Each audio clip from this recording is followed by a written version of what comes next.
Kenapa kau ada kat sini? Saya nak tahu bapak saya mati untuk apa, Tuan? Tak apa. Hari ni kita orang family you. Ya, bros forever. Come on. Selama kau tak ada ni, aku dah belajar buat sendiri. Semua mangsa-mangsa hero sama kau dan ayah kau. Diorang target pelantar minyak SPC, Tuan. Bahaya, Tuan. Sebab dia tahu semua SOP kita. Selamat petang tuan-tuan dan puan-puan.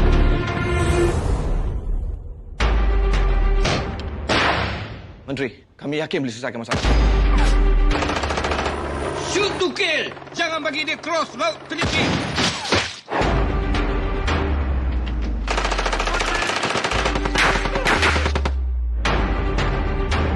Kalau kita orang diberi senjata, benda macam ni tak jadi, Tuan. Negara jenis apa yang hantar askari untuk mati?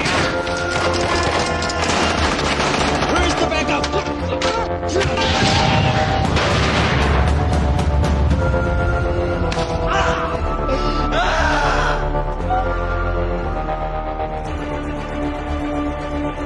Kalau kau tak jadi berhenti kerja, kau cakap dengan aku. Aku boleh cari kubur kat sini.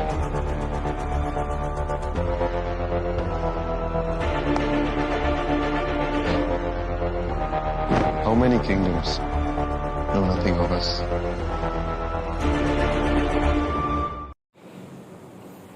Assalamualaikum warahmatullahi taala wabarakatuh. Nama saya ialah Muhammad Irfan Ashraf bin Muhammad Faizul.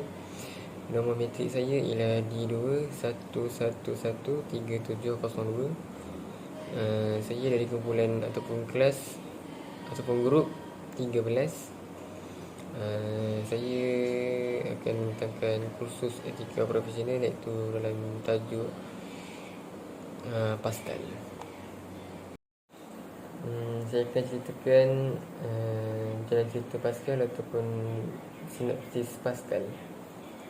Pascal the movie mengisahkan tentang Lieutenant Commander Arman Anwar, seorang anggota pasukan khas laut Pascal, iaitu pasukan elit tentera laut di Raja Malaysia. Namun ibunya tidak merestui pekerjaan kerana ayahnya juga seorang ahli Pascal yang telah terkorban semasa menjalankan tugas. Apabila rakan sepasukannya terkorban dan seorang lagi diberhentikan, Arman membuat keputusan bila rakan sepasukannya terkorban dan seorang lagi diberhentikan, Arman membuat keputusan untuk berhenti, namun dia terhimpit dengan misi terakhir yang perlu diselesaikan. Yang kedua, watak Laksamana Komander Arman Anwar yang dipegang oleh Hairul Azrin, iaitu Arman, telah diinspirasi daripada watak Panglima Pascal Laksamana pertama Anwar bin Alias. Selain itu, daripada watak-watak lain adalah hanya rekaan sahaja semata-mata. Unik filem ini bakal membuka minda penonton pada tanggungjawab dan kredibiliti serta pengorbanan anggota Pascal yang terpaksa menempuh segala dugaan dan dipikul demi keselamatan negara tercinta. Sementara itu, pengarah fotografi Yong Chun Lin juga memberi kehebatan sinematografi dari pembukaan hingga penamatan filem. Antaranya banyak menyaksikan pemandangan indah di sempurna Labuan, Kota Kinabalu dan antaranya ialah Turki. Masalah dilema, Arman terpaksa memilih antara khidmat untuk negaranya dan menjaga ibunya yang sakit setelah Arman kehilangan bapa tercinta kerana terkorban semasa berjuang untuk negaranya.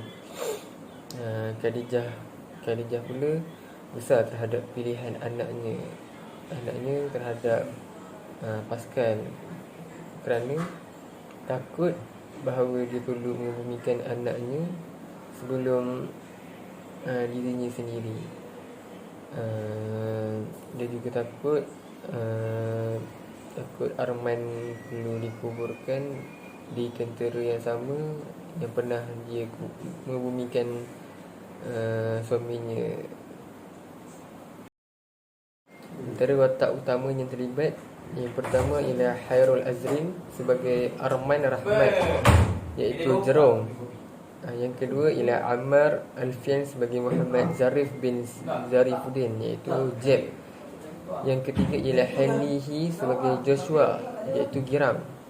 Yang keempat ialah Taufik Hanafi sebagai Khairil Fikri bin Abdullah Musa, iaitu orang panggil Ustaz. Yang seterusnya ialah Gambit Saifullah sebagai Adam Ashraf bin Hanafi, iaitu dalam cerita orang panggil Gagak. Yang seterusnya Hafizul Kamal sebagai Imran Tamrin bin Razi, iaitu Yan. Yang terakhir sekali ialah Tibanji sebagai Shailesh Marimoto, iaitu Misi. Seterusnya kita pergi ke 3 watak yang perlu membuat keputusan. Yang pertama, watak yang pertama ialah Arman. Arman ni terpaksa memilih antara khidmatnya untuk negara dan perlu menjaga ibunya yang sakit di rumah setelah Arman kehilangan bapa tercinta kerana terkorban semasa berjuang demi negara tercinta. Yang kedua ialah Khadijah. Khadijah ni ibu kepada Arman. Dia mula gusar terhadap anak lelakinya kerana sentiasa takut bahawa dia perlu membumingkan anaknya sebelum dirinya sendiri pergi. Yang ketiga ialah Jeb. Jeb ni ialah seorang bekas anggota pasukan yang telah disingkirkan kerana mempunyai sifat-sifat yang tidak baik terhadap dirinya sendiri. Seterusnya pula ialah 3 nilai yang diabaikan oleh watak. Antara nilai yang terdapat dalam filem Laskar ialah patriotisme, iaitu contoh Arman menunjukkan semangat patriotisme apabila bertekad untuk membebaskan pelantar minyak yang diserang oleh London itu dan terpaksa menentang rakannya sendiri apabila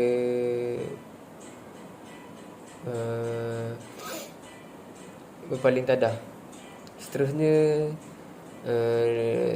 dia terdapat juga nilai kasih sayang, iaitu Arman sangat menyayangi ibunya dan dia memfailkan perletakan jawatannya sebagai pembantu lapangan untuk tugas kerja yang lebih stabil di dalam TLDM supaya dapat menjaga ibunya yang sakit. Selain juga dia dapat menjenguk ibunya lebih kerap di rumah. Yang terakhir sekali ialah nilai pengorbanan, di mana Joshua rela mengorbankan nyawanya untuk menyelamatkan masa-masa di situ, iaitu di medan pertempuran ketika misi mereka di Angola. Contoh lain pula ialah pengorbanan ialah ayah Arman, iaitu Ahmad, terkorban semasa memperjuangkan negara tercinta apabila diserang oleh musuh-musuh. Okey, akhir sekali ialah kita pergi kepada konsep atau tujuan ataupun kesan ataupun akibat. Yang pertama, iaitu poin yang pertama, kita hendaklah amanah dan bertanggungjawab dalam melaksanakan tugas yang diberikan. Contohnya Arman yang sentiasa melaksanakan tugasnya sebagai seorang pegawai pasukan khas laut tentera laut di Raja Malaysia dengan penuh dedikasi walaupun dirinya masih rasa sebersalah atas kematian sahabatnya iaitu Joshua di dalam peperangan di Angola itu sendiri. Yang kedua, kita mestilah berani dan perlu bertanggungjawab dan mempertahankan tanah air tercinta. Contohnya Arman iaitu Khairul Azrin, Joshua dan Jeb ini berani menentang pengganas ketika misi mereka di Angola itu sendiri. Walaupun ketika itu mereka tidak mempunyai sebarang senjata di tangan, namun keberanian yang mereka ada ini, mereka sanggup menentang lalu-lalu yang menyerang mereka di pelantar minyak maupun di depan mereka sendiri, untuk menyelamatkan tahanan-tahanan yang ditahan oleh lalu-lalu yang menyerang mereka. Okey, situ saja ya.